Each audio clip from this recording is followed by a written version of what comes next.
আজকে এত সুন্দর রান্না হয়েছে, মানে নিজে রান্না করে বলছি না, মানে আমি নিজেও ভাবতে পারিনি এত সুন্দর টেস্ট। এই মাথা থেকে এত সুন্দর একটা আইডিয়া বেরোলো আর সেটা বানালাম। তো কী কী আছে চলো দেখে নাও। এই যে ভাত আছে, প্রথমে দেখিয়ে নাও। মানে শসা এক পিস নিয়ে নিয়েছি, এই যে ভেন্ডি সিদ্ধ, নুন দিয়ে ভেন্ডি সিদ্ধ, আর হচ্ছে কিনা ওই ধোকার ডালনা করেছিলাম, তাই ধোকার কয়েক পিস ভাজা রেখে দিয়েছিলাম, এটা সবাই ভালোবাসে তাই। আর এইটা হচ্ছে ছানার পুরো ভরা পটল।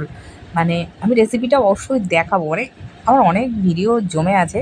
তো এই পুরো দেখতে পাচ্ছ কি সুন্দর পুরো পুরো ভরা, আর খেতে মানে বলে বোঝাতে পারবো না, এত সুন্দর খেতে হয়েছিল। তো এই রেসিপিটা অবশ্যই আমি দেবো। আর তোমরা করে রান্নাটা করে খেয়ে দেখো, দারুণ খেতে হয়।